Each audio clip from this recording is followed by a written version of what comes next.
মধ্যপ্রাচ্যে যুদ্ধের কারণে জ্বালানি তেলের সংকট হতে পারে এমন আতঙ্ক ছড়িয়ে পড়েছে সাধারণ মানুষের মাঝে। গত দুদিন ধরে স্বাভাবিক সময়ের চেয়ে বেশি তেল বিক্রি হচ্ছে বলে জানান পেট্রোল পাম্পের কর্মকর্তা কর্মচারীরা। রাজধানীর কল্যাণপুরে আছেন সহকর্মী হাকিম মাহি, যুক্ত হচ্ছে তার সাথে। মাহি, নিশ্চয়ই শুনতে পাচ্ছেন। মাহি, জ্বালানি তেলের সংকট এমন একটি আসলে সাধারণ মানুষের মধ্যে কথা ছড়িয়ে পড়েছে, যার কারণে আসলে পেট্রোল পাম্পগুলোতে অনেক বেশি তেল কেনার জন্য ভিড় দেখা যাচ্ছে। আপনি কল্যাণপুরে রয়েছেন, সেখানকার কি অবস্থা আপনি দেখছেন, বিস্তারিত জানাবেন আমাদের। রাজিউর রহমান, আপনি ঠিকই বলেছেন।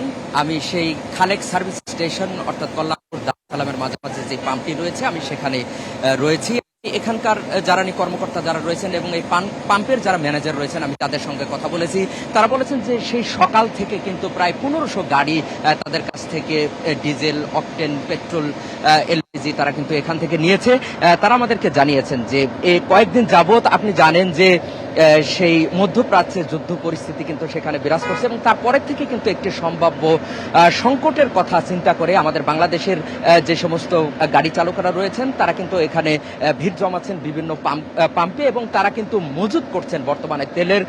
এবং এখানে পাম্পের যে ম্যানেজার রয়েছেন, তিনি আমাকে যতটুকু জানিয়েছেন, তারা বলেছেন যে সরবরাহ বর্তমানে কিন্তু ঠিক আছে, তবে তাদের যে সংকটটি দেখা দিয়েছে বর্তমানে, সেই সংকটটির প্রধান কারণই হচ্ছে অর্থাৎ মজুত করতেছে যে সমস্ত গাড়ি চালকরা রয়েছেন, তারা কিন্তু মজুত করতেছেন, অর্থাৎ তারা সংকটের কথা চিন্তা করে। আজকে কিন্তু শুক্রবার, আপনি জানেন যে আজকের এই ছুটির দিন, আজকে কিন্তু এতটা হওয়ার কথা ছিল না। আজকে আমি দেখেছি যে সেই খালেক পাম্পের সামনে এখানে কয়েকশো গাড়ি কিন্তু এখানে ভিড় করেছে। আমি চেষ্টা করব এখানে যারা রয়েছেন তাদের দু একজনের সঙ্গে একটু কথা বলবার জন্য। যে আপনার সঙ্গে একটু কথা বলতে চাই, আজকে আপনার এখানে তেল নেওয়ার পেছনে কারণ কি? আসলে তেল নেওয়ার পেছনে কারণ হচ্ছে তেলের দাম সচরাচর বেড়ে যাচ্ছে আর সংকট দেখাচ্ছে তেলের। অকটেন, ডিজেল, পেট্রোলের দাম সংকট দেওয়ার কারণে আপনার এই কারণে ক্রাইসিসের কারণে মানুষ এখন ভিড় জমাচ্ছে পেট্রোল পাম্পগুলোতে।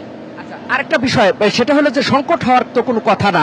আমরা যে পেট্রোল পাম্প মালিক যারা রয়েছেন তাদের সঙ্গে আমরা কথা বললাম, সংকট হওয়ার কথা না, তারপরে কেন আপনাদের ভিতরে এই আতঙ্ক?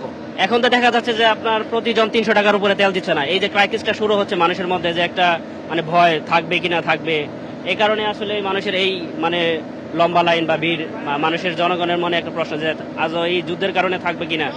ধন্যবাদ আপনাকে। আমি কথা বলছিলাম এখানে যারা রয়েছেন গাড়ি চালক অর্থাৎ মোটরসাইকেল চালক,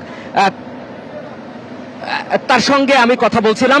এখানে যারা অকটেন দিচ্ছেন, আমরা তাদের সঙ্গে একটু কথা বলতে চাই। চাপ কেমন এখানে, যদি একটু বলেন চাপ কেমন? যদি ওখানে বলেন, আমার সময় ওখানে বলে, অনেক চাপ ভাই, অনেক চাপ, হাত ব্যথা করতেছে আর তেল দিতে ভালো লাগতেছে।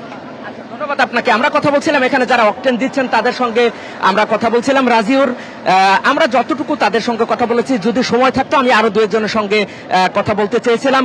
তবে এতটুকু বলতে পারি, আমি যে খালেক পাম্পে এই মুহূর্তে আমি রয়েছি, সেখানে প্রচন্ড চাপ কিন্তু রয়েছে সেই সকাল থেকেই। অর্থাৎ তারা কিন্তু নন স্টপ, যতক্ষণ পর্যন্ত তারা এখানে সার্ভিস দিচ্ছেন, অর্থাৎ 24 ঘন্টা কিন্তু এখানে সেই নন স্টপ চাপটাই রয়েছে এবং তারা এই মুহূর্তে ব্যস্ত রয়েছে, সে বিষয়টি আমাদেরকে জানিয়েছেন। রাজিউর, এই ছিল আমার কাছে সর্বশেষ। মাহি, আপনাকে ধন্যবাদ।